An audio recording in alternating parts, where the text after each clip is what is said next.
Shalom saudaraku, berjumpa kembali bersama dengan saya Pendeta Jakob Setio dalam program Sapa Jemaat di Rumah. Mari kita masuk dalam hadirat Tuhan, kita berdoa, mohon penyertaan dan berkat Allah dicurahkan atas kita. Bapa, kami menyerahkan waktu renungan firman Tuhan kali ini ke dalam tangan kasih-Mu. Mohon hikmat-Mu, mohon pencerahan daripadamu. Biarlah kami mengerti akan kehendak-Mu, supaya sepanjang hari ini menjadi hari yang diberkati, di mana kami boleh hidup seturut dengan kehendak-Mu. Berfirmanlah Tuhan, kami siap diberkati. Di dalam nama Yesus kami berdoa dan bersyukur kepadamu. Haleluya, amin. Firman Tuhan kali ini terambil dari 1 Samuel 15 ayat yang ke-22. 1 Samuel 15 ayat yang ke-22 berkata, "Tetapi jawab Samuel, apakah Tuhan itu berkenan kepada korban bakaran dan korban sembelihan, sama seperti kepada mendengarkan suara Tuhan? Sesungguhnya mendengarkan lebih baik daripada korban sembelihan, memperhatikan lebih baik daripada lemak domba-domba jantan." Saudaraku, ayat di atas bukan berarti bahwa mempersembahkan korban itu tidak penting dan bahwa mempersembahkan sesuatu yang baik itu tidak diperlukan lagi di hadapan Allah. Harus diperhatikan bahwa konteks ayat di atas berbicara ketika Raja Saul diperintahkan oleh Allah untuk membunuh semua orang-orang Amalek termasuk raja mereka. Namun justru Raja Saul menyelamatkan Agag, raja orang Amalek, beserta dengan barang-barang berharga termasuk lembu sapi, kambing dan domba, serta perhiasan-perhiasan yang dianggap sebagai barang-barang berharga.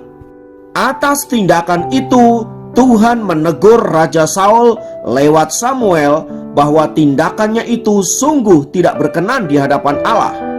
Sekalipun kemudian Saul menjawab bahwa lembu sapi, kambing domba yang ia rampas itu hendak dipersembahkan kepada Tuhan, namun Tuhan berkata bahwa yang terpenting bukan soal persembahan itu, tetapi bagaimana seharusnya Saul mendengarkan suara Tuhan. Itulah sebabnya firman Tuhan tadi berkata bahwa mendengarkan suara Tuhan jauh lebih penting daripada mempersembahkan korban. Jadi poinnya bukan soal korbannya saudaraku, melainkan tindakan mendengar suara Allah itulah yang penting. Kisah di atas ingin memberitahu kita bahwa tidak semua persembahan yang kita berikan kepada Allah itu berkenan dan menyenangkan hati Tuhan. Ada banyak alasan mengapa hal itu dapat terjadi. Yang pertama, karena tentu alasan motivasi. Bila tujuan kita dalam memberikan persembahan itu bukan untuk memuliakan Allah, itu pasti tidak akan berkenan di hadapan Allah. Seperti yang dilakukan oleh Raja Saul itu, jelas-jelas bahwa tindakan dia memberikan korban itu bukan untuk kemuliaan Allah, tetapi untuk kemuliaan dirinya sendiri. Yang kedua, persembahan yang tidak berkenan di hadapan Allah adalah persembahan yang tidak terbaik. Segala sesuatu yang tidak terbaik tentu tidak akan berkenan di hadapan Allah. Ini memang bukan hanya berbicara tentang bendanya atau sesuatu yang kita berikan kepada Tuhan itu harus sempurna, tidak boleh bercacat celah, tetapi juga dari sisi sikap hati kita dalam mempersembahkan korban itu. Seperti yang dilakukan oleh Saul itu saudaraku, lembu sapi, kambing domba itu memang jelas tidak bercacat dan itu adalah korban yang terbaik. Tetapi ia mempersembahkan itu bukan karena diperintahkan oleh Allah, tetapi karena dia punya mau sendiri. Itulah sebabnya persembahan itu sama sekali tidak berkenan di hadapan Allah. Jadi kalau Allah tidak memerintahkan sesuatu kepada kita, kita tidak boleh melakukan sesuatu itu. Yang ketiga, korban persembahan menjadi tidak berkenan di hadapan Allah bila hal itu sebatas ritual semata. Apa yang dilakukan oleh Raja Saul adalah gambaran yang begitu jelas soal ritual ini. Dia pikir dengan mempersembahkan korban, dan melakukan ritual ini dan itu, dia pikir berkenan dan menyenangkan hati Tuhan. Akibatnya, justru karena persembahan korban itu, Saul dihukum oleh Tuhan. Saudaraku, belajar dari kisah Saul di atas, kita harus menyadari bahwa korban persembahan itu tidak melulu bicara materi. Sekalipun memang berbicara korban pasti ada sesuatu yang kita berikan. Tetapi yang lebih penting dari semua itu adalah sikap hidup kita di hadapan Allah.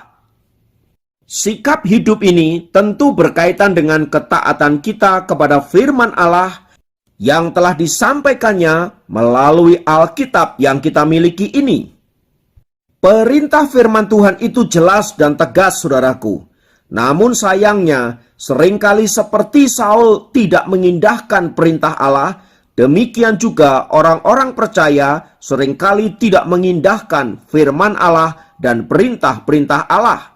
Kita terjebak kepada ritualitas ibadah-ibadah yang menyebabkan kita kemudian kehilangan makna. Apa artinya menyembah Tuhan?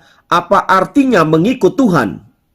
Jangan sampai seperti Saul, saudaraku, yang terjebak dalam ritual peribadatan-peribadatan, kita pun akhirnya kehilangan makna yang sesungguhnya dalam hal mengasihi Allah.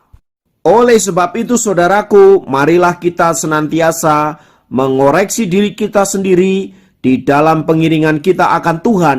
Adakah hal-hal yang tidak berkenan? Adakah hal-hal yang harus kita rubah dalam hidup kita? Supaya olehnya hidup kita senantiasa ada dalam perkenanan Allah dan kita beroleh kasih setia dan dapat menikmati berkat-berkat Tuhan yang Tuhan telah sediakan dalam hidup kita. Kiranya firman Tuhan ini menolong kita untuk membawa kita hidup dalam perkenanan Allah. Mari kita berdoa. Tuhan, kami bersyukur untuk kasih-Mu, untuk penyertaan-Mu, dan biarlah Engkau senantiasa menjadi pusat penyembahan kami. Engkau senantiasa menjadi pusat peribadatan kami.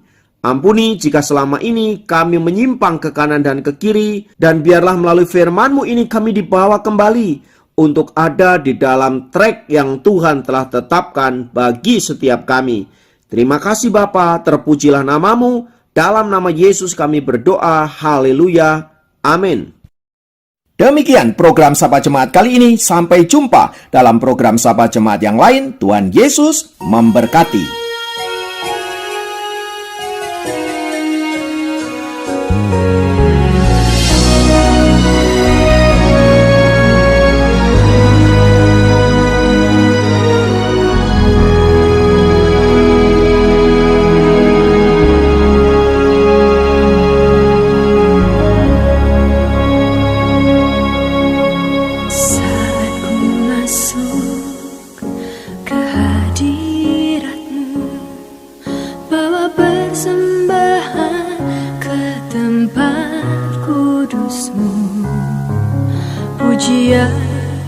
Ku naikkan sembah, ku berikan bagimu Allah yang mulia.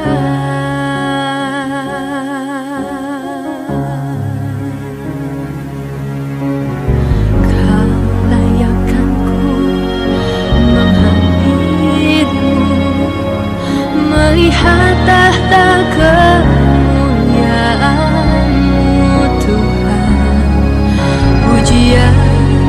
ku naikkan sembahku berikan bagimu Allah yang mulia. Oleh kuasa darah-Mu Kau telah tebus dosaku. Kekudusan-Mu melingkupiku, kasih-Mu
pujian, ku naikkan sembahku